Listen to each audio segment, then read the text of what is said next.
beautiful creatures of the world, and welcome back to Coffee with Kerri-Lynn. It's a beautiful day in the far north of Maine, up along the Canadian border in the crown of Maine, and I hope it's a beautiful day wherever you are as well. It truly is a beautiful day here in the crown of Maine today. It is in the high 30s. I have the window open. I'm sorry about the traffic noise, but it is, we've never had this. We've never had this up here where the grass is green. It is the 7th green Christmas that we had since 1939. So ending the year and beginning the year with green on the ground, spring-like temperatures. I'm keeping the window open. We're just going to have to put up with the ambient traffic noise. We do this in the spring, so this is not a new thing for me. People complain about the videos all the time in the spring because of the traffic. Well, we do not put up the meditation and wellness tent until June in the Outback 26. When I'm in the Outback 26, I'm with the farm animals, and that's what you hear. You hear the farm. But in the springtime, I am on Main Street, and Main Street happens to be a few feet from my house. And I'm either underneath my pine trees recording, or I am in the fiber studio, in the recording studio, which we all know is a small corner of my kitchen that I'm relegated to do all my business out of. And the window is open because I want the sunlight, I want the fresh air. It's just, it is a make do or a do without situation. And that is what we are going to do today, ladies and gentlemen, beautiful creatures of the world. I hope you had a spectacular, an amazing, a wonderful Christmas. I hope your Christmas was full of joy. I hope it was full of magic. I hope it was full of abundance. I hope you feel blessed by your holiday. When I say abundance, I'm not talking about the Christmas swag that was left under the tree. I'm not talking about the stockings that were filled, that were hung with care by the chimney. I'm talking about the abundance of joy. I am talking about the abundance of gratitude. I am talking about the abundance of memories you made with your family. That's what I'm talking about. The little things in life, the sweet pleasures that we often don't know are the simple, sweet pleasures of life until we no longer have them. We have a rule here at the Homestead. If you come to my house ungrateful on the holiday, you're asked to go home. And that's just how it is. You know, take a break. Take a break from your troubles. Take a break from your problems. Your actions do have consequences. And when you bring toxicity or negativity into the space of other people, it does contaminate the energy of that space. And I'm not having it. I will allow you to tell me your story every single day of the year, but not on the dang holidays. We used to have a kid that used to call every holiday with another tale of woe or show up, and it was just horrendous. So that's what I did. If you're going to be that way, you're going to stay home. My misery don't like company. Don't like my company. It doesn't like my husband's company. And it sure as shit doesn't like anybody else's company. So I keep my misery in check often. More often than not. And that's just how it is on the holidays. I don't want things spoiled. We did a lot of memory making on the holiday because the children will only be their age that they currently are one time. So we have a 4-year-old, a 3-year-old, and a 1-year-old.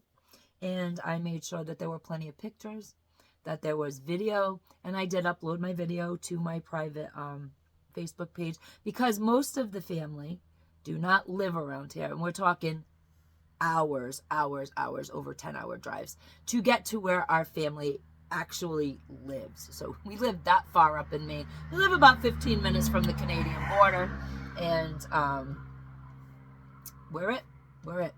we're a select pod of 7 at the moment, and there are a lot of grandparents and a lot of great-grandparents that live elsewhere. So I made sure I did a lot of videoing, and we put those videos up because I feel that everybody should be included in the holiday festivities. And that was my little gift to everybody in the family that lives afar from us, or we live afar from them. However everybody wants to look at it. We all don't live together no more. And, you know, it's nice. It's nice to include the grandparents and especially the great grandmothers that they have, because the great-grandfathers are no longer there. So it's just really, really nice that the great-grandmothers can just watch the joy, the children opening the presents. We do have, they're not always angels, and they're not always angels on video, so they get to see the shenanigans the kids get up to throughout the day. And, it's just a cool thing that we do. Anyways, our holiday was great, and we all feel blessed here on the homestead, and we hope that your holiday was amazing and that you feel blessed too. And it's not over. The celebrations aren't over yet. We do, we celebrate straight through till January 6th. We do include Old Christmas, and that's just our preference. So our celebrations start on winter solstice and commence on January 6th. We try to keep the spirit, the joy, the gratitude up all year long, but that's my main bag. Don't be toxic in my life until after January 6th. If you could really do that, but especially if you can't, just hit the right days. Don't be a mess on Christmas. Don't be a mess on New Year's Eve. Don't be a mess on New Year's Day. Don't be a mess on January 6th. And there we have it. Actions have consequences, ladies and gentlemen, beautiful creatures of the world. And people are forgetting that left and right. One of the consequences, if you are constantly toxic or constantly bitching about shit, kind of like I do on the internet, one of the consequences is people don't want to be around you.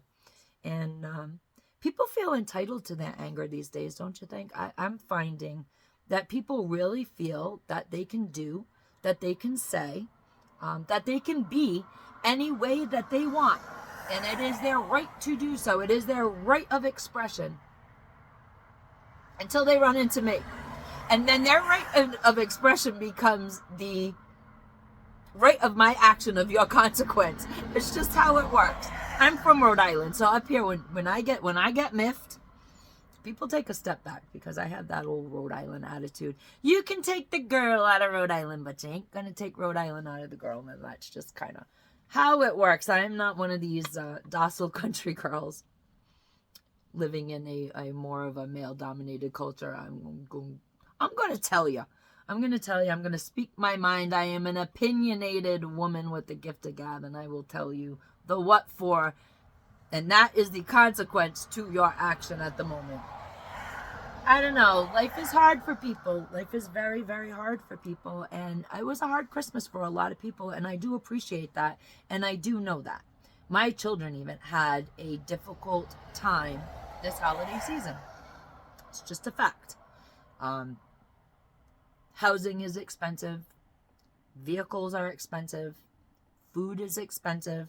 Having children is expensive. Clothing is expensive. And now, stuff that tree with stuff. It's crazy. It's crazy. So I do appreciate the struggle people are having. And I do not belittle that at all. But I also don't feel that the anger should really be escaping people the way it is. I fail to understand 100% why that is happening. I have my theories formed as to why people are very angry, very depressed, very anxious, very upset. I have my theories to that, but those theories I'll keep to myself for a little while longer. They're not appropriate. They're not appropriate for some platforms. Anyways, long story short, actions have consequences, and I really think that people have to start understanding that once again. And it's just not all about you guys. It's not all about you. And for people that look like they have their shit together, life is by far perfect. It's just a different presentation. That's all. We have a lot of things that happened this weekend on the homestead that really could have destroyed our entire holiday spirit. I went out to get the food odds and ends for my kitchen table for our Christmas dinner. I went out on Friday, encountered some very nasty, hostile people. Everybody was just into themselves and rude. you can say hello to somebody, smile at somebody, which is often what I do. And usually in times past, I would get smile back out or wave or hi. Just a simple greeting, because my mama she raised me right, and she made me have manners. And it's just a simple act of empathy, compassion for another person. And I've always believed that, you smile at somebody, you might be the only thing that was good in their life that day, was that smile that you gave them, that said to them, wow, this person doesn't know me, but they had the wherewithal to smile at me, so they must see something in me that I do not see within myself right now. So I've always lived by that philosophy. Be kind to other people. Be compassionate. Do not be cruel. There's no reason for that. There's no reason for what's going on in the world. There's no reason to be so self-absorbed either. Life isn't that serious all the time. Like I said, we had some issues over the holiday weekend. People were very rude at the store. They had no manners. I didn't let it affect me. I just got my stuff and left. And I told my husband, I told the old man, I says, I don't want to do this on Saturday because it's going to be even worse. So Saturday we did our regular routine. We go to the secondhand shops on Saturdays and we just kind of poke around, see what we find. And I found a lovely new chair for my studio because I wanted to do some redecoration here in the small corner of my kitchen and have a little more comfort while I gabbed at you. And so I found a beautiful chair for very little money, and that was Saturday. And I picked up the very last odds and ends that I was going to pick up. Little did we know, because we have a Christmas Eve tale of woe to tell. Every Christmas Eve for the last 6 Christmases, we have gone out and something has gone wrong. It all began with we were doing a good deed for someone 6 Christmases ago, and you all know the saying, no good deed goes unpunished. Well, after we did everything for them, we were on our way home, and this was 6 years ago, and we were coming up a hill, and we hit a patch of black ice, and we were all over the road in the other lanes. Now there's 2 oncoming lanes of traffic. There's us. We were in all 3 lanes. We narrowly missed hitting other people. I don't know. It was like by the grace of God, we were not in a real mess. We hit nobody. Somehow, the old man kept control of the vehicle, and I saw these cars coming at us head on, and by the grace of God, this is my Christmas story, we missed every single car. We missed every single car. Did not hit anybody, and I to this day cannot figure out how or why that happened. And anyways, we ended up in a snowbank, and we ended up being able to use the 4-wheel drive and some pushing to get us out of that snowbank. But we were the only ones involved in that accident. And every single Christmas Eve from that Christmas Eve on, something has gone wrong.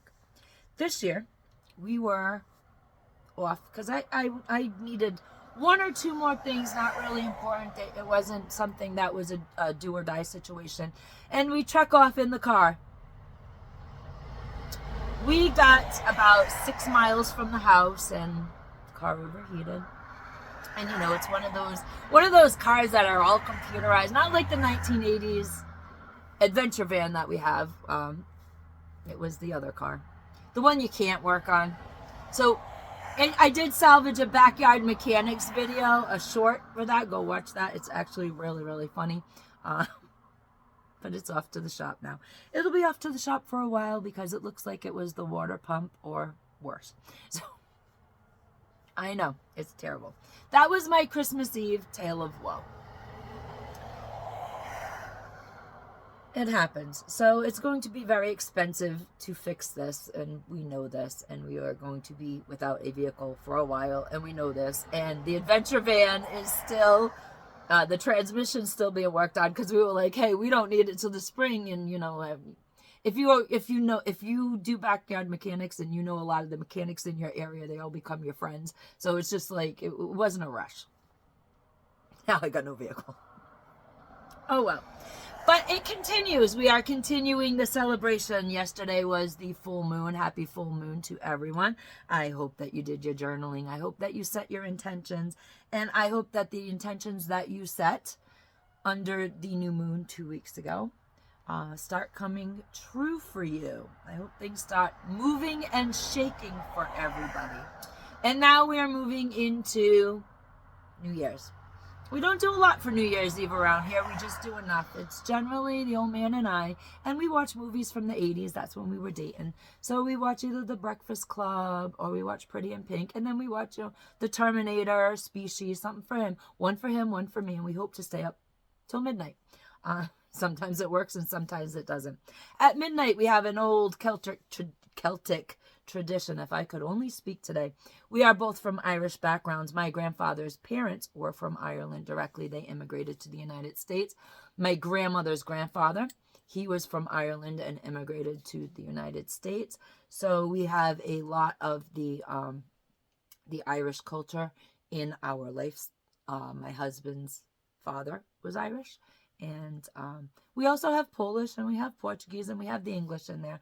But we do a lot of Irish tradition on the New Year. One of the things that we do is on the New Year, the youngest dark-headed female in the home, you start at the back of the house and you sweep out the old year, and then you sweep in the new year. For my entire life, I have always been the youngest dark-haired female in the household at the time that the clock struck 12. In the event that I do not make it till midnight, my front door cannot be open until I get up in the morning and do that.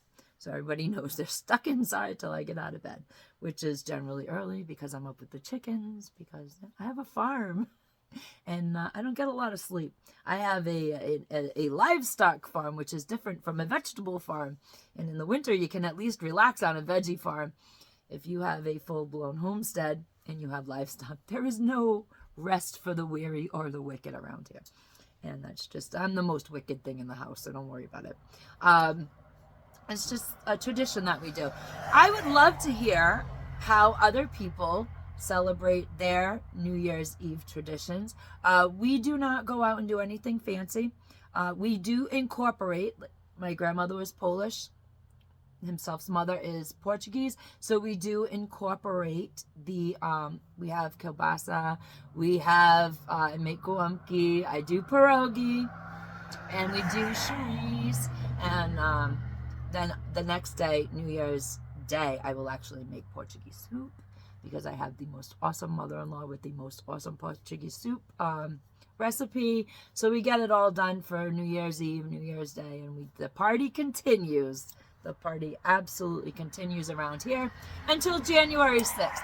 I would really love to know what you guys do for your different traditions, whether it's Christmas, whether it's New Year's, whether do you celebrate Old Christmas, and what do you do on Old Christmas? For me, Old Christmas is a day of relax. You do nothing on Old Christmas, just like they did nothing on Old Christmas way back in the 1800s. It's a way to step back and relax. I do a lot of reflecting this particular week in December into January. I reflect a lot on the year that has passed, kind of clean out the regrets that I may have had. There's been good moments of the year. There's been not so great moments of the year. Such as life. It has its ups and downs, its hills and valleys. But in the end, if you stay focused on your goals and you really try to meet humanity where you need to, with compassion, with empathy, with kindness, because those are really, at the end of the day, when this world no longer exists for us, that is what your measure of your character is based on. What you did for other people, how you helped people, how kind you were to people, how graceful you were in moments that were absolutely hellacious. Always have grace in your life. Be a graceful person. I always say, if you meet hardships with grace and you don't strike back, you know, everybody's like, turn the other cheek, but you don't strike grace you do not strike back, and you handle every situation that comes your way with grace. That's the measure of your character. With that said, ladies and gentlemen, beautiful creatures of the world, like, subscribe, hit the notification bell, either here or on Rumble. I'd love to see more people following me on Rumble. I am also on X at Coffee with Kerri-Lynn, and across the board on all the platforms, video or audio, we are Coffee with Kerri-Lynn. I hope you guys have a great rest of your day, and hopefully I'll be back this week before the new year begins. As the new year is ending, as the old year is ending and the new year begins, hopefully we'll be back with at least one more video or podcast to close out the year for us. Ladies and gentlemen, beautiful creatures of the world, thank you for listening to my opinions and suffering through my gift of gab. Carpe diem, beautiful creatures, because no one promised you a tomorrow.